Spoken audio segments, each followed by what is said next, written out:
Indépendance et construction de nouveaux États. L'Inde et le Pakistan obtiennent donc leur indépendance en 1947, mais la décolonisation est loin d'être terminée au niveau mondial. Avec 3 autres pays ayant obtenu leur indépendance à peu près au même moment, ils organisent la conférence de Bandung en 1955. La première activité qui vous était proposée consistait à résumer les grands axes de ce communiqué de la conférence de Bandung. Alors il y avait 5 points. Premier point, développement et coopération économique. C'est donc une décolonisation économique. La coopération culturelle. Il faut penser aussi à décoloniser la façon de penser et ne plus penser forcément comme l'ancienne métropole. Troisième point, le soutien aux droits de l'homme. Quatrième point, intégration de nouveaux États à l'ONU. On fait référence ici à la souveraineté internationale. Enfin, dernier point, le soutien aux prochaines indépendances. Nous sommes en 1955 et la grande phase de décolonisation n'a pas encore commencé. L'acte final de la conférence de Bandung, en Indonésie, pays présidé par Sukarno, réunit donc les signatures de 29 pays d'Afrique et d'Asie, devenus indépendants depuis peu. Et ces pays veulent que la décolonisation se poursuive. Comme le dit le démographe français Albert Sauvy, enfin ce tiers-monde ignoré, exploité, méprisé comme le tiers-État, veut lui aussi être quelque chose. On voit dans cette déclaration du démographe Alfred Sauvy apparaître la notion de tiers-monde. Le premier monde serait le bloc de l'Ouest, le second monde serait le bloc de l'Est, et le tiers-monde, ce serait le reste.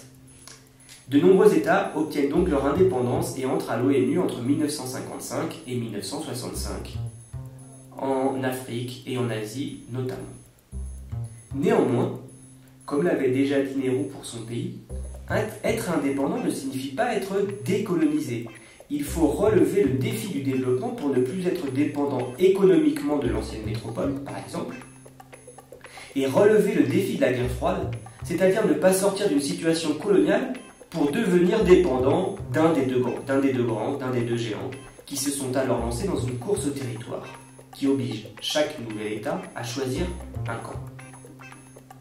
Comment ne pas tomber dans cette nouvelle forme de colonialisme, c'est-à-dire dans le néocolonialisme? Les chefs d'État que vous avez sur cette photo représentent chacun une ère culturelle différente.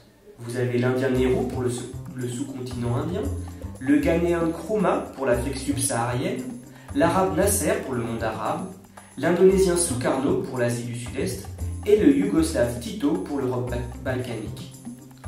Or, ces chefs d'État ont voulu apporter une réponse à importance à cette question. Comment éviter de tomber dans une nouvelle forme de colonialisme dominée par les deux géants? Un observateur de la Cuba de Fidel Castro représente d'ailleurs l'Amérique. Ainsi, nous avons quasiment toutes les aires culturelles du tiers-monde.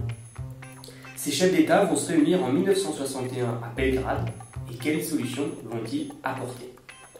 Vous deviez passer à la deuxième activité, qui était exactement la même que pour le premier texte. Il s'agissait de résumer les grands axes du communiqué. Alors il y a 2 parties essentiellement. Le premier point, c'est la neutralité des nouveaux États dans la guerre froide.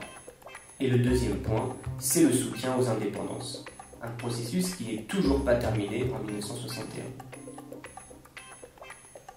Ces pays, on va les appeler les pays non alignés, car ils rejettent le colonialisme. Tous les pays colonisés ne sont pas encore indépendants, comme par exemple l'Algérie ou l'Angola. Et ils rejettent également le néocolonialisme. La France, par exemple, continue de dominer l'Afrique francophone, qui est officiellement indépendante, et les États-Unis continuent de dominer l'Amérique centrale, dont les pays sont officiellement indépendants. Alors, pour être vraiment indépendant et décolonisé, Nehru a cherché à être neutre au niveau diplomatique. Il cherche à être neutre dans le conflit qui oppose les deux grands. Il cherche à ne pas être aligné sur la politique de Moscou, ni sur la politique de Washington. Et c'est ça, être vraiment indépendant.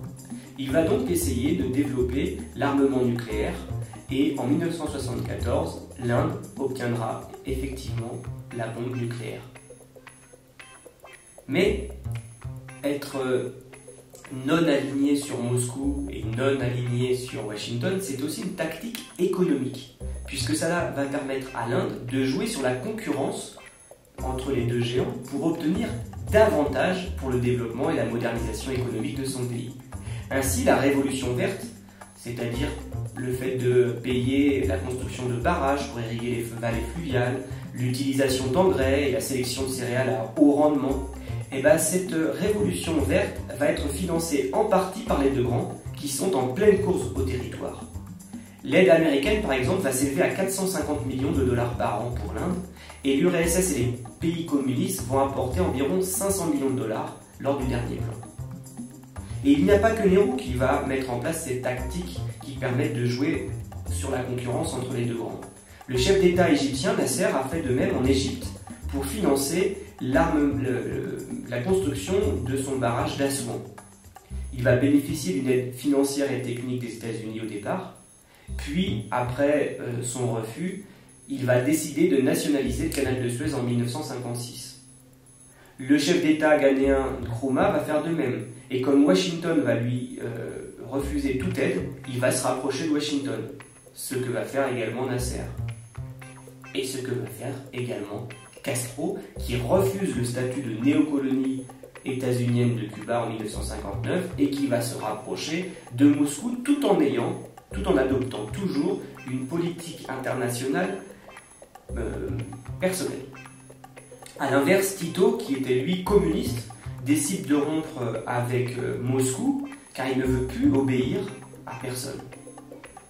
Les principaux chefs d'État du tiers-monde entendent donc s'affirmer internationalement pour éviter les pressions de l'Ouest et de l'Est et éviter de devenir des néocolonies. Nehru, Nasser, Tito, Sukarno créent donc le mouvement des non-alignés en 1961 à Belgrade. Cuba est représenté, les Algériens qui sont en guerre aussi. En fait, ces chefs d'État pensent à l'avenir. Le but de cette organisation, le mouvement des non-alignés, est de refuser la logique bloc contre bloc et de permettre une voie de développement indépendante. Ils savent que, leur pays étant plus faible que les deux géants, il leur faut créer une association qui leur permette de résister ensemble. La Côte d'Ivoire ou Sénégal, qui passent des accords de coopération économique avec la France, de coopération politique avec la France, ils restent dans le bloc de leur ancienne métropole, de coopération militaire avec la France, on a toujours la présence de bases de l'armée française en Afrique subsaharienne, sont décrites alors par des observateurs comme des néocolonies. On parle par exemple de France-Afrique. Pourquoi je vous dis ça? Pour vous montrer que le mouvement des non-alignés ne comprend pas tous les pays nouvellement indépendants. Les pays nouvellement indépendants, la plupart, restent dans le bloc de leur ancienne métropole. Grand 3. Être indépendant au niveau international, une réalité? Fraîchement indépendants, les pays du tiers-monde s'affirment. En 1955, lors de la conférence de Bandung, ils exigent l'indépendance des pays encore colonisés et qu'ils entrent progressivement à l'ONU. Je vais à la ligne. Pour être vraiment indépendants, certains de ces pays mènent une politique de grandeur. Entre parenthèses, armes nucléaires en 1974 pour l'Inde. Ferme la parenthèse. Et ou de neutralité pour bénéficier de l'aide des deux géants. Exemple entre parenthèses, construction du barrage égyptien d'Assouan. Pour résister aux pressions des deux géants, certains des nouveaux États adhèrent aussi à des organismes comme le mouvement des non-alignés créé par Tito, Nehru, Nasser, Sukarno à Belgrade en 1961. Leur but est d'éviter la logique bloc contre bloc et de permettre à chaque pays nouveau de choisir sa voie. Ces pays optent le plus souvent pour des modèles politiques et économiques intermédiaires entre capitalisme et communisme. Dernier paragraphe. Néanmoins, le contexte de guerre froide rend difficile une véritable indépendance, car les deux grands veulent garder et ou récupérer ces pays dans leur bloc. C'est la course au territoire. En outre, l'influence politique sur le choix du bloc, sur le type de régime, l'influence économique, avec des accords souvent favorables à l'ancienne métropole, l'influence militaire, avec la présence de base. Des anciennes puissances coloniales restent souvent très fortes sur les nouveaux États. 2 points. On parle de néocolonialisme.